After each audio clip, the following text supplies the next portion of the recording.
दोस्तों अनगढ़ माताजी का मंदिर घूमकर हम इस पहाड़ी से अब नीचे आ गए हैं और मेरे पीछे जो आपको रोड दिखाई दे रहा है वहीं से हमें खिमलासा के लिए जाना होगा।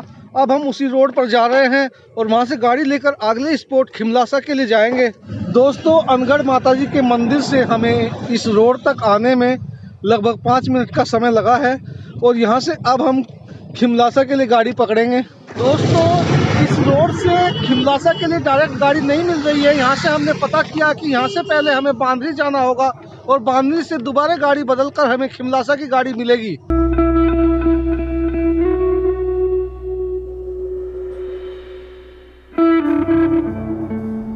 भाइयों मिल गई है गाड़ी डायरेक्ट खिमलासा के लिए तो नहीं मिली, मालथौन के लिए मिली है। अभी हम मालथौन के लिए बैठे हैं और मालथौन तक का किराया अनगढ़ माता मंदिर से जहाँ से हम आए थे वहाँ से 70 रुपये प्रति व्यक्ति लगा है।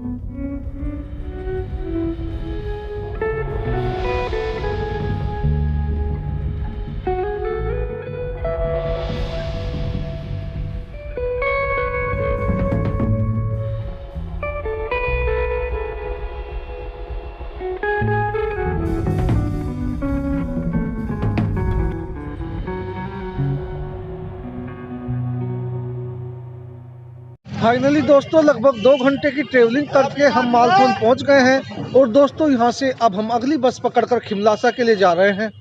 आ गई है दोस्तों खिमलासा की बस, ये खुरई वाली है जो खिमलासा होकर जाएगी। चलिए दोस्तों बैठते हैं।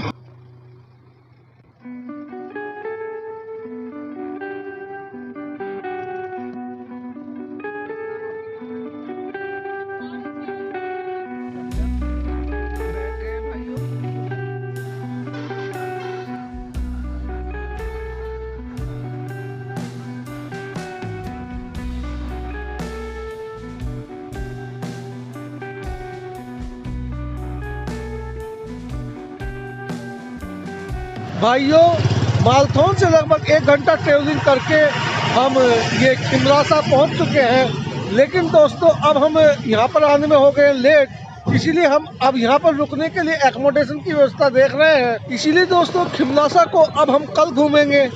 और दोस्तों मालथौन से खिमलासा तक पहुँचने का किराया 30 रुपये प्रति व्यक्ति के हिसाब से लगा है। भाइयों खिमलासा में कोई लॉज या होटल नहीं मिला था, इसीलिए हम बस पकड़कर खुरई आ गए हैं। खुरई में लॉज वगैरह की सुविधा है, इसलिए आज हम यहीं स्टे करेंगे। और दोस्तों अभी हम रूम ले लेते हैं, उसके बाद फिर आपसे बात करते हैं। भाइयों हो गई है रुकने की व्यवस्था। हम लोग आज ठहरे हैं रैन बसेरा खुरई में और यहाँ पर रुकने का चार्ज लगा है दोस्तों मात्र 30 रुपीज़। और मैं आपको अंदर जाके भी दिखा देता हूँ, यहाँ पर 30 रुपये में पर बेड मिला है। आपको दिखा देता हूँ कैसी व्यवस्था है।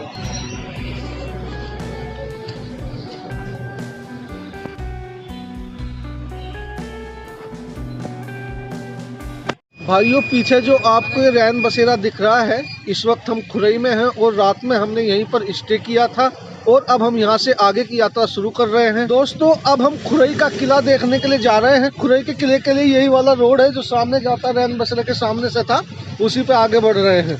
दोस्तों जहाँ पर हम रुके हुए थे वहाँ से हम आगे बढ़ते हुए काफ़ी दूर आ गए हैं और सामने झंडा भी आपको नज़र आ रहा है जहाँ पर दोस्तों ये तिरंगा लगा हुआ है और इसके सामने से जो रास्ता जा रहा है यही जा रहा है दोस्तों किले के लिए। दोस्तों यहाँ से किला आपको सामने नज़र भी आ रहा है, जो रेड कलर की दीवार दिख रही है वही किले की दीवार है। देख लीजिए दोस्तों इस वक्त हम बिल्कुल किले के सामने हैं और यहाँ पर लिखा है किला डोहेला। किला डोहेला के नाम से है। अब हम इसके मेन गेट की तरफ आगे बढ़ रहे हैं। ये देखिए यहाँ पर किला रेड कलर से रंगा हुआ है, हालांकि किले का ये ओरिजिनल कलर नहीं है, इसको बाद में रंगा गया है। चलिए दोस्तों अब हम इस किले के अंदर प्रवेश करते हैं। दोस्तों जैसे ही आप इस किले में एंटर होते हैं तो राइट साइड पर ये माँ बीजासेन जी मंदिर पड़ता है। चलिए दोस्तों सबसे पहले मैं अब आपको इस किले के अंदर मौजूद माता बीजासेन जी के दर्शन कराता हूँ।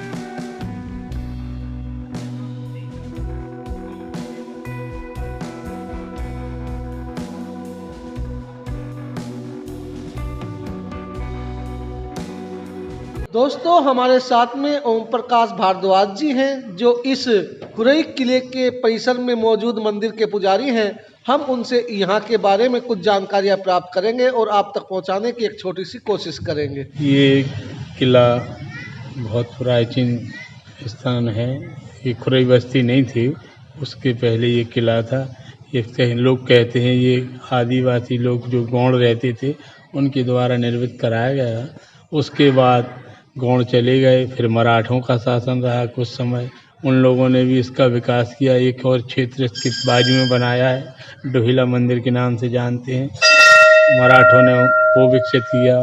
फिर मुसलमानों के समय में ये खाली पड़ा रहा।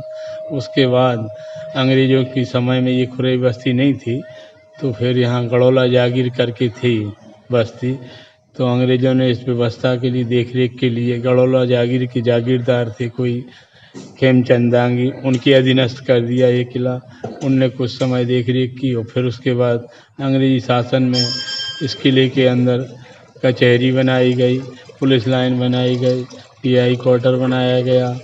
और जब कचहरी रेलवे स्टेशन बन गया खुरई का, तो ये दूर पड़ता था, तो कचहरी अंग्रेज़ों ने फिर वहाँ बीच में स्टेशन के पास बना ली और इस बिल्डिंग के लिए, स्कूल के लिए दे दिया गया। समय समय पे इसका कई लोगों का शासन रहा और कई प्रकार से इसका विकास हुआ। वर्तमान समय में हमारे मंत्री जी हैं भूपेंद्र सिंह, उनने इस किले की कायाकल्प कर दी और बहुत अधिक विकास कर दिया। अब इस जीर्ण शीर्ण अवस्था में हो गया था, तो उन्होंने इसको संभाल दिया, कई और इसके पार्क आर्क बनवाया, लाइटिंग करवाई, पूरा सुधार करवाया। अब ये व्यवस्थित हो गया है किला। धन्यवाद भाइयों। इस किले के अंदर ये स्कूल भी है, शासकीय हाई स्कूल स्कूल किला, तो ये इसी परिसर के अंदर बना हुआ है। चलिए दोस्तों, अब हम किले के अंदर और आगे बढ़ रहे हैं।